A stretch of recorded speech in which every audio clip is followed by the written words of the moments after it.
working on the lists together for this weekend. So a lot is going to come down to experience. I know that what the change Brennan made for this weekend from his winning list last week is to add extra copies of Fatal Push and Tireless Trackers. He believes them to be very important in the mirror. Yep. But of course, if it's Todd on the same technology. Those cards are definitely good in the mirror. Fatal Push to keep the Winding Constrictors off the table. Tireless Tracker to pull ahead on cards.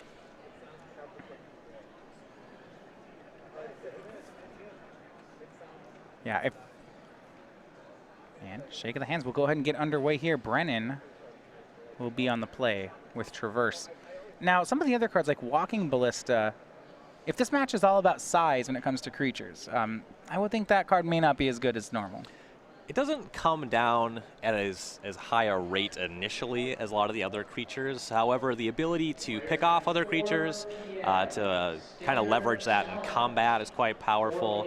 When you start getting to enough mana to activate it a bunch of times, and just like that extra form of reach, I think it is quite good. So Ballista will be the play from Brennan. Todd will have a copy of Grim Flayer. This player has different 2-drops. Draw of Ruinous Path for DeCandio. You see him heavy on removal.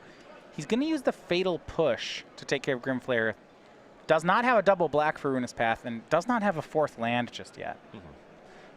His hand is Path, Mindrak, Demon, Green, Gearhulk. Definitely wants a swamp off the top. Yeah, this could be a dangerous spot for Brennan. Todd will Traverse. He has Grasp of Darkness in his hand. You see him getting another swamp there. Could be Todd's play, but with the Ballista only at a 1/1, it doesn't seem to pose that much of a threat. And Todd just would rather play a tap land. Yeah, there's no rush on killing that thing. Swing for 1 from Brennan. He did hit the 4th land, but it is it's a Blossoming Marsh, just a turn too late to be untapped. It is unfortunate. Luckily Todd didn't have a board presence before this happened. So, Brennan is still very much in this game. Mindrak Demon from Todd Anderson, mills 4. On his 4th turn, he does have Delirium of it, having hit a green Gearhulk, so he won't be taking any damage. Now we go back to Brennan. A hand full of removal, lots of Ruinous Path style cards, but not much. Not really he doesn't really control the board yet. Yeah, removal spell and just chipping in for 1 isn't super significant. I like this attack a lot. It certainly makes it seem like you have a Grasp of Darkness. Yes. And he'll make that attack. Todd takes 1. Doesn't want to let Brennan convert, and he doesn't. So post-combat, DeCandio will play a Ruinous Path on the Demon. Plan very much seems to be just kill all of their stuff. And Todd, here's an 8/8 for 5. It is the green Gearhulk. Good plays here by Todd. Brennan was long on Ruinous Paths, as we're going to see him just continue to kill Todd's creatures. I think what's lamentable on Brennan's side is that he's only getting 1 damage off each of these kill spells. If he had something a little bigger, this could be really devastating. Well, that 5th land off the top means next turn he can cast Verdurous Gearhulk. That one's pretty good with the Ballista. Yeah, that's quite the combination. Well, Todd has his own a known Gearhulk. It's another 8/8. Just how many Ruinous Paths can DeCandio have? They only play 2, so it's not another one. Yeah, 2 of the slaughter off the top's looking mighty fine. I was going to look at his kill spells. His kill spells are 2 Fatal Push, 4 Grasps, 2 Ruinous Paths, and 1 to the slaughter. So I was saying, how can he kill it? It's like he only has 1 left in his deck, and then he draws it. So Todd goes to 15. It was a good draw step. He's out of ways to kill Gearhulks, though, if Todd has yet another one. Yes. Rishkar. Oh, this is nice. Todd activates Hissing Quagmire and then plays Rishkar to put a counter on itself and on the creature land.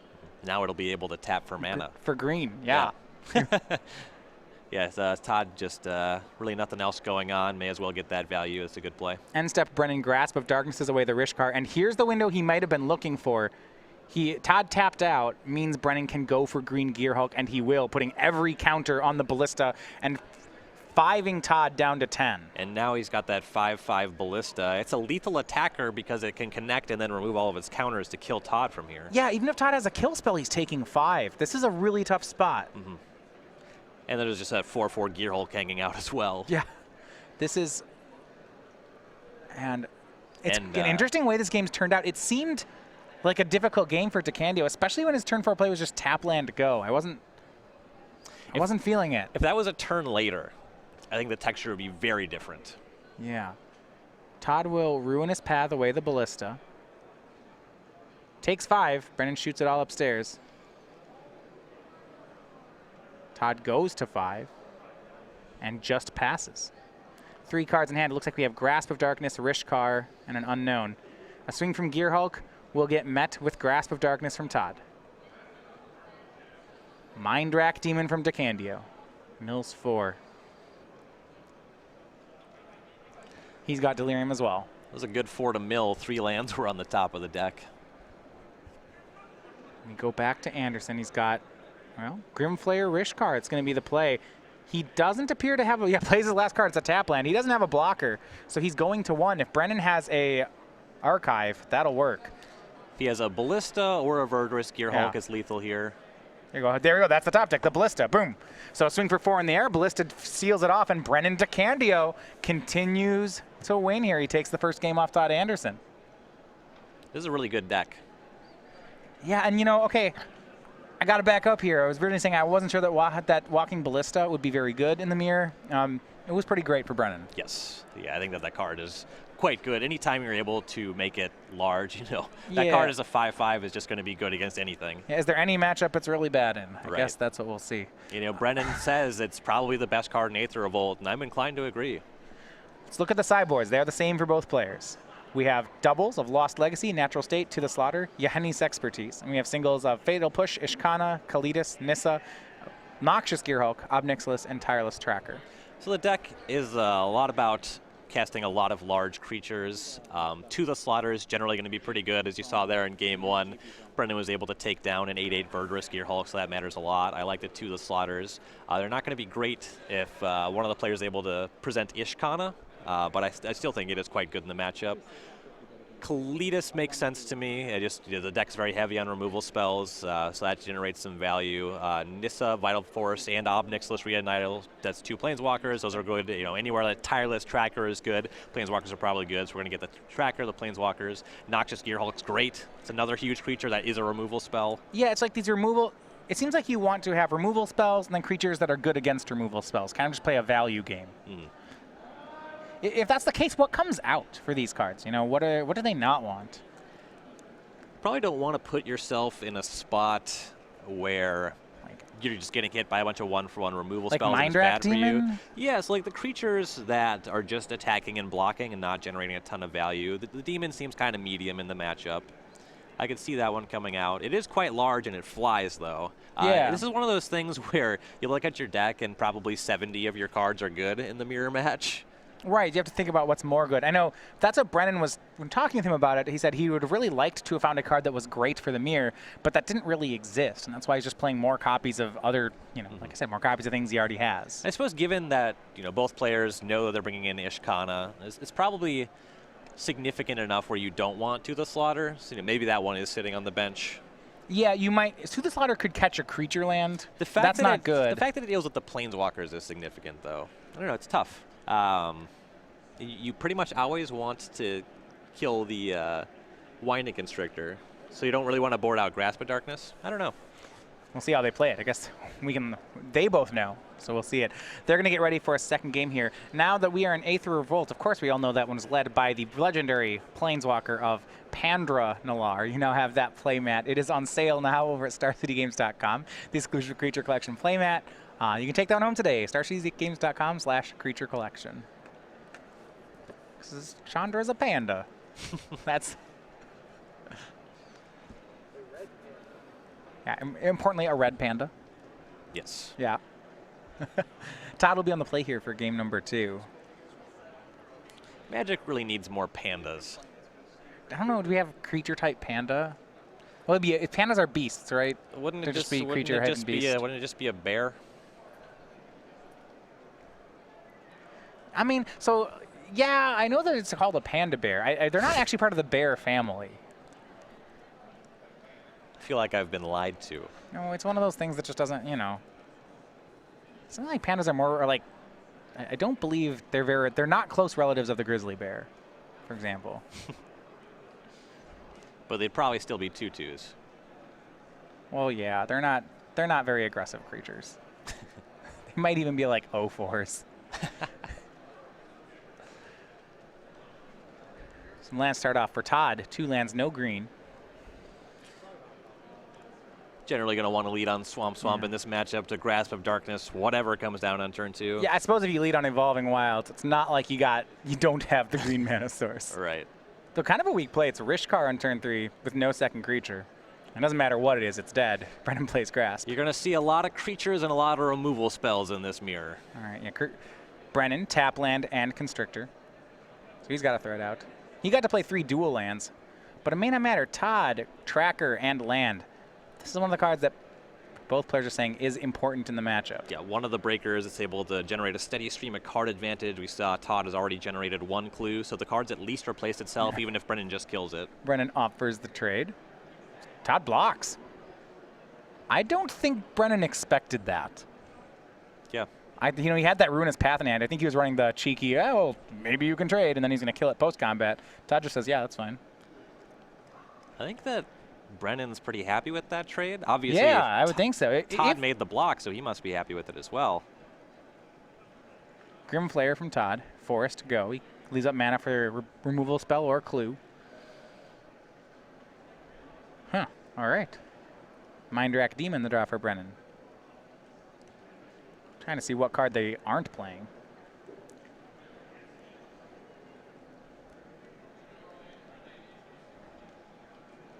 Not seeing many ballistas, I guess, post-board. Maybe that's what's come out. Can be a bit slow. Demon is the play from Brennan. He'll mill 4. See Black Gearhulk in out of the sideboard. As well as Kalitas. And no grapple with the past in these decks, so those are going to be hanging out in the graveyard. Yeah. Todd cracks a clue on end step. Go back to his turn. Can he kill the demon? Probably. Brennan does have Delirium, instant sorcery, creature, artifact.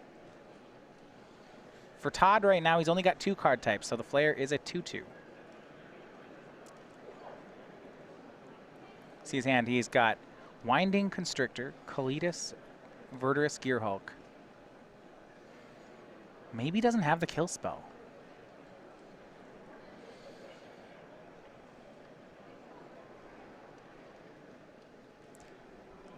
This is the spot where kind of like making the attack even if you don't have Grasp of Darkness, because it's so bad for Brennan if he blocks and you do have it that you...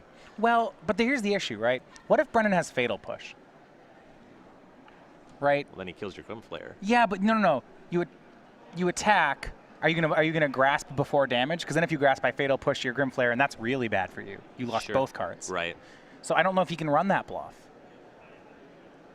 Green Gearhulk puts counter is cast by Todd instead. He's gonna leave up Fatal Push. Todd asks if he has a Fatal Push, goes to pick up his Grim Flare, but no, Brennan doesn't have it. All right.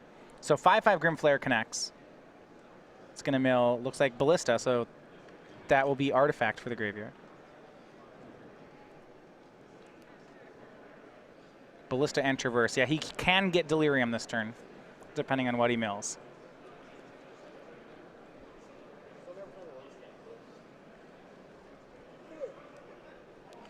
And I don't think that establishing Delirium matters at a rate where you have to do it very quickly here. It's certainly good to be Delirium, but I think he cares a lot more about the quality of the top of his deck than he does the contents of his graveyard. He's already got the Grim Flare up to a 5/5. Yeah, it's big. 5/5 and 7/7 aren't all that different. He does end up binning, it looks like, all the cards, so it is a 7/7. Maybe he just didn't want those draws. I'm a little curious about binning Traverse. Well, the problem is Traverse isn't online until he casts Traverse. Oh, it's sure, his fourth, that's the fourth card it's type. the fourth type. That makes sense then. Green Gearhulk from DeCandio, his defense is going to be to make his creatures larger.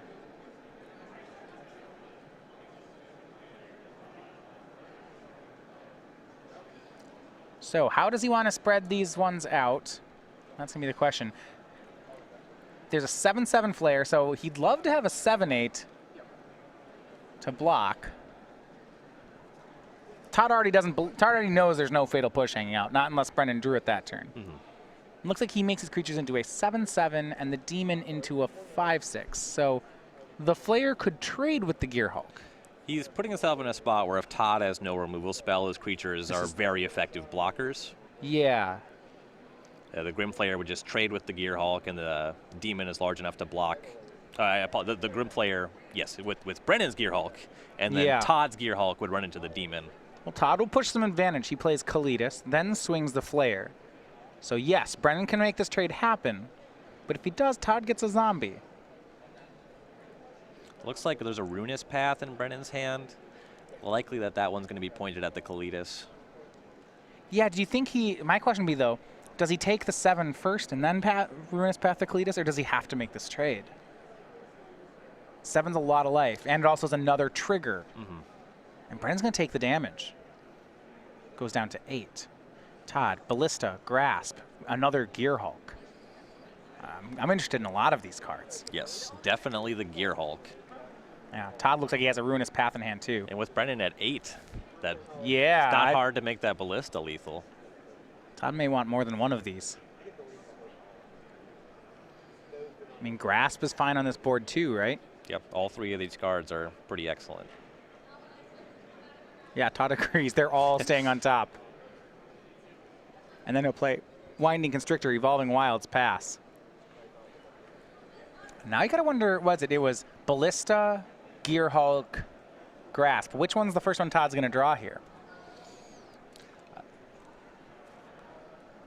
It makes sense to order Ballista and then Gearhulk so that you can just free roll a bunch of counters onto the Ballista. You know, Brennan is at 8. Yeah, you might just be able to kill him. The Grasp is good in an immediate sense, where it immediately allows him to just win in combat on the next turn. Yeah, but he did just play a Snake, so there's like an argument, I guess, for the Gearhulk too. You just 1 counter on all 4 guys. How about 2 counters on all 4 guys? All 3 of the cards are great draw steps next turn. Ruinous Path, not awakened from Brennan, takes care of the Kalitas. Todd's top card is green Gearhulk. I don't know if Brennan can win. And Todd, of course, does not crack his Evolving Wilds. No, he's not trying to shuffle these ones away. Yeah. And he's got a Grasp in hand. Oh, boy. Which one do you draw? We will find out. Todd, a 7/7 Grim Flayer and a 5/5 Gearhulk. Brennan's got his blockers are a 7/7 and a 5/6. So Todd can't actually force damage just yet. Looks like Ballista's the first one. Plays it for 4 mana, which means it enters with 3 counters, thanks to the Constrictor. And then, yes, Todd will swing both creatures. Make that all creatures. He might very well have lethal this turn. Yeah, because he has Grasp of Darkness, and both his guys trample.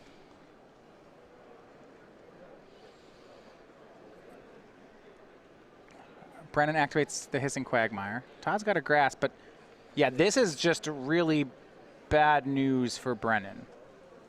Todd will shoot down. There we go. That's a great play. Shoots down the Quagmire before blocks. And Brennan's going to lose. Todd should have him dead on the next turn. Brennan's going to lose a lot of his board here. So looks like we have some trades, attempted trades. 7/7 with 7/7. And 5/6 on the 2/3. He'd take 5 off the Gearhulk. Brennan, yeah, Grasp takes care of the Gearhulk, and that's the game. Brennan choosing not to play on Grasp because I don't think he can beat it. Yeah, he's choosing to take 5 off of the Gearhulk, and the thing is, if Todd has a removal spell, it's so hard for him to win anyway. So he may as well try to maximize value on tap with as much of his resources still intact as possible. Right. So he's kind of maximizing the scenario where Todd isn't up to anything. It seems like based on that game, the green Gearhulk's very important. Yes. That card is super good. In this matchup, yeah. I mean, it's all just about creature combat and removal spells. It's one that demands specific removal spells. If you don't have untapped black mana, you can get past Grasp of Darkness. You can sometimes take care of it. It leaves some value behind if you have any other creature already in play. It's a huge breaker. So Todd Anderson and Brennan DeCandio going to 6-0. They're going to get ready for a 3rd match. In the meantime, we're going to tell you a bit about the next upcoming Grand Prix here at Star City Games. It's Grand Prix Orlando. On March 24th through the 26th, make plans to be part of Magic the Gathering history when StarCityGames.com proudly presents Grand Prix Orlando. Register by February 24th for the Kaladesh Aether Revolt limited format main event to compete for thousands of dollars in prizes and receive an exclusive playmat featuring Scrapper Champion. Select the 3-day Infinite Challenge package to compete in all challenge events for one low price, while also walking away with the exclusive Scrapper Champion playmat. All Friday challenges are also Grand Prix trials. Come out early and compete for buys in the main event and more chances to claim a Scrapper Champion playmat. Prefer 100-card formats? Register for the Ultimate Commander package to play in 4 Commander on-demand events and take home a Commander vs. Playmat and Ultimate Guard Boulder deck case. And don't forget to come say hello to Grand Prix Orlando's many special guests, including cosplayer Vanessa Martin and an artist alley full of fan favorites, headlined by guest of honor Vulcan Vaga. Be part of Magic the Gathering history. Register for Grand Prix Orlando today.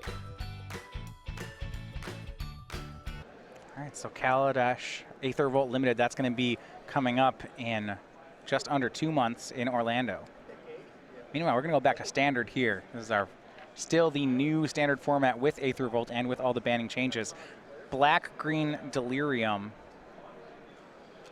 Really kind of the deck to beat. For Todd Anderson here on the SCG Tour, kind of the most storied player here, the 30-year-old from Roanoke, Virginia, originally from Alabama. Now, with open top 8s, has matched his own age. 30 and 30. He has 6 wins, 3 invitational top 8s, and an invitational win in addition to that. 5-0 in this tournament, looking to surpass his age with top 8s. So it's a harder feat for him, but for DeCandio, still really one of the younger players here. I am willing to bet that Brennan DeCandio is older than you think he is. Oh. He's in low mid-20s? Yeah, he's 26. 26, okay. Maybe not, yeah. Wouldn't have expected it at first.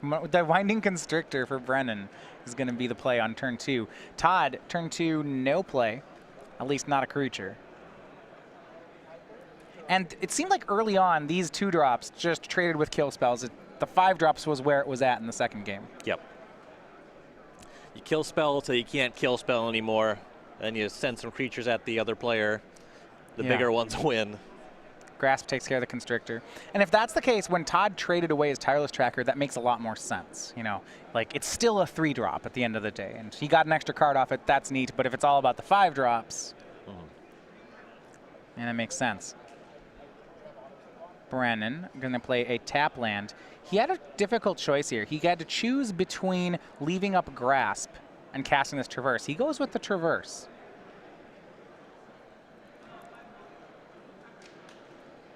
He gets to do both things. There was a Blooming Marsh was the 3rd land. Oh, you're right. So he gets to do everything. Noose Constrictor from Todd, that will hit Grasp of Darkness on DeCandio's side. So some trading of the same cards back and forth. Now DeCandio will try for Mind Rack Demon. Mills 4 gets him to Delirium.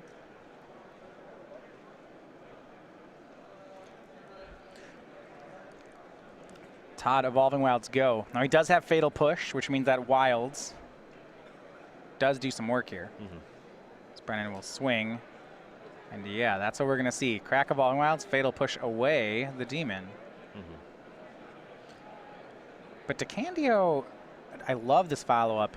Here we go. Obnixilis Reignited. This is a 1-of out of the sideboard. And the way this game is playing out, of trading of creatures and removal spells, this is an excellent draw for Brennan. Yes, Planeswalkers seem great here. A lot of pressure on Todd to have Ruinous Path or To the Slaughter. Right, because if Todd has, maybe Todd's turn 5 was just like, if his hand has a bunch of Gear Hulks, which should normally be a great hand, Obnixilis is going to tear that apart. Yes. Yeah, pluses immediately, so now DeCandio kind of has 2 Seal of Dooms hanging around. Yeah. A lot of pressure on Todd to have Ruinous Path here. He plays land 5. It's just going to be the Winding Constrictor and a go. So Brennan getting to untap with his Planeswalker, and we'll see what damage he can do. And I like casting the Constrictor over the Gear Hulk because you don't just want the Gear Hulk to die to the Obnixilis. You force DeCandio to either use the Loyalty or have a different removal spell, and you can start pressuring the Planeswalker. DeCandio, a lot of options here. 2 more lands, Rishkar and the Ballista. I think there's a lot of incentive for him just to keep plussing that Obnixilis while he can.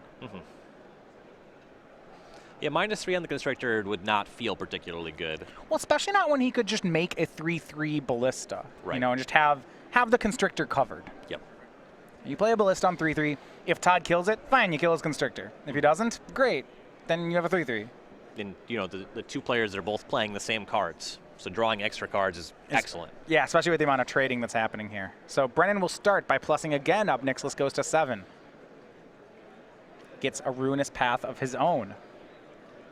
And this seems great for Brennan. Just more ways to trade. And then he will make a 3/3 Ballista. Todd, no removal for that. He will draw. He did have a green Gear Hulk, if you look over there.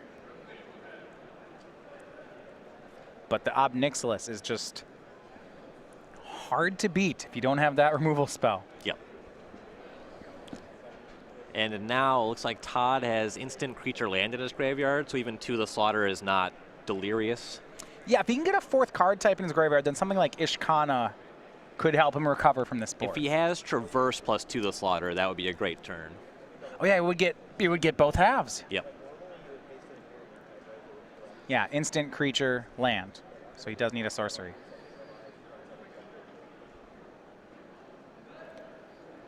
Let's see. Forest, green Gear Hulk. Those are both in his hand. Those don't help. Looks like another forest. So he's going to just have to go for the green Gear Hulk. On Brennan's side, I don't know if this is going to, you know, he might kill the Constrictor before it resolves. We'll have to see. Yeah, so you do have to announce where the counters are going before the trigger resolves. Okay, so he targets, and that's really smart. So Todd said 2 and 2, then Brennan kills the snake. So Todd actually only gets a 6/6 instead of an 8/8. Mm-hmm. Though Brennan's going to kill it Yeah, either way. I don't know if it matters, but like in a world where it does, this is better. Right. Yeah, just Yeah, good sequencing. Irrelevant, but you know, Brennan keeps it tight. Some choices here. Ob Nixilis could take care of the Gear Hulk, or Brennan could awaken a Ruinous Path this turn.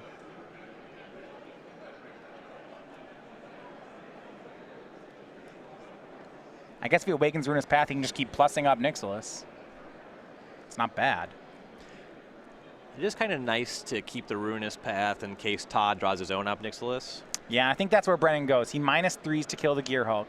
Plays land 7. It's going to activate Hissing Quagmire and then go for Rishkar. So counter on the Rishkar, counter on the creature land, 3 damage to Todd. Brennan pulling very far ahead at this stage. Well, this is just all Ob Nixilis, right? Where's creature kill spell, just a bunch of trades, and then Brennan played something that Todd couldn't trade with. Yep. And it just keeps, every turn that Todd leaves this Ob Nixilis on the board, it's costing Todd another card. Mm-hmm. And now here's Traverse for Todd. That artifact in the graveyard means he has Delirium now. So can he find something that deals with Ob Nixilis, maybe? Maybe he can get Ishkana if he brought her in. Looking at Tireless Tracker. Looks like Noxious Gear Hulk is the card he wants. I'll show that. That definitely will force action from the Ob Nixilis. Yeah, you see he can play land 7. He Gear Hulks away the Rishkar. So this is a 2-for-1 for Todd. He's keeping pace with the Ob Nixilis. Mm-hmm. Todd gains some life back too. He's back up to 20. Remember, Brennan hasn't had to spend many of his resources. Ob Nixilis, you know, maybe this is the turn where Brennan just pluses Ob Nixilis, Ruinous Paths the Gear Hulk. Yeah, Ob Nixilis goes to 5, Brennan gets another card. To the Slaughter is the draw. It's making it look easy for Brennan. Yes. Yeah, now he has multiple potential ways to deal with the Planeswalker off the top from Todd. Plays a Forest. Yeah, laying it out front. Here's Ruinous Path. 4 counters on the Forest, kills the Gear Hulk. And the thing about plussing Ob Nixilis here is Todd does have a Hissing Quagmire now. So if you put it to 1 loyalty, there's some potential of that could have, you know, killed the Ob Nixilis. So this is the best, I think, that I've ever seen Ob Nixilis in Standard here. Just watching 1 card run away with the game. If you're looking at a way to get some extra mileage in this black-green mirror, you know, why not start with Ob Nixilis? Mm-hmm. This is incredible. You know, the cards that matter in this matchup, the removal spells are very important. Tireless Tracker is one of your best creatures, and Ob Nixilis is kind of both. Yeah. Another swing for 4. Todd is down to 12. Yeah, he'll Grasp of Darkness the land, but now Todd is empty-handed. And Brennan has 4 cards and a Planeswalker that he hasn't used yet. Actually, that he did use. Yeah, he plussed it, but still. Plays Kalitas and the Winding Constrictor. Todd's playing off the top of the deck. 8 mana will give him a 4/4. Does he have to kill the Up Nixilis before Brennan's turn? If you do, Brennan gets a zombie. Yeah, that stinks. He probably can never win if you do that. The Ob Nixilis is so good, though. I mean, he's gonna kill the Ballista somehow. He's gonna force that action. Yeah, absolutely. Even if you use the Ballista to kill Kalitas, Brennan still gets a zombie from that. Yeah, because yeah, you still get 1 zombie. Gross. And there just aren't that many big cards to come back from this. You know, in the old Delirium matchup, this is where you'd say, well, Todd could always draw Emrakul, and then, like, this wouldn't matter. But there's not that big go-over-the-top card anymore. And Brennan's life total is too high for Todd to try to squeak one out by peeling more Walking Ballistas. Yeah, just sending everything upstairs. Especially the lifelink on the Kalitas. Oh, sure. See, Brennan just keeps plussing up Nixilis. Gets another card. You see that 15, all 5 of those points of damage on Brennan, those are 5 Up Nixilis pluses. That card has been the entire game. Yep. And just removal in Brennan's hand, and that sounds just about right. To the slaughter, fatal push. Second fatal push, yeah. It's pretty good against a creature with CMC 0. So fatal push at the Ballista. Todd will deal 4 to the Kalitas. Brennan says, yeah, I do it 1 at a time. I do have plays.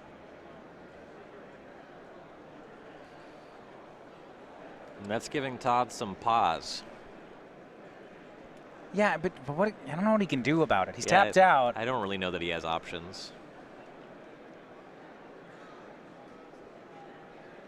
He's going to go 1 damage to Snake, 2nd damage to Snake, 3rd damage to Snake. Does that work?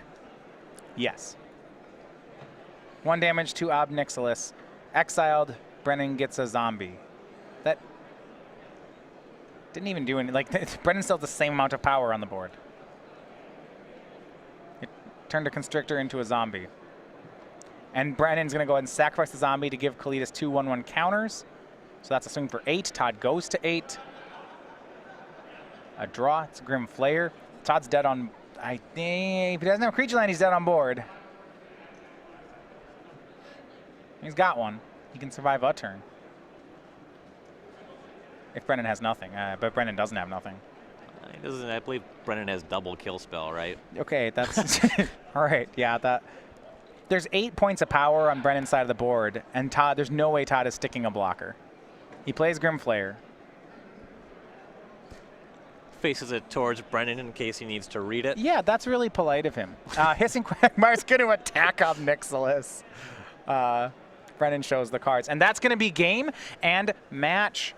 So watch out, Cedric Phillips. You should not make bets like this. Brennan DeCandio, 6-0, stays undefeated. He's already locked for day 2. So far, perfect on the day, 4 straight wins. Brennan has offered to supply the hot sauce for Cedric's hat.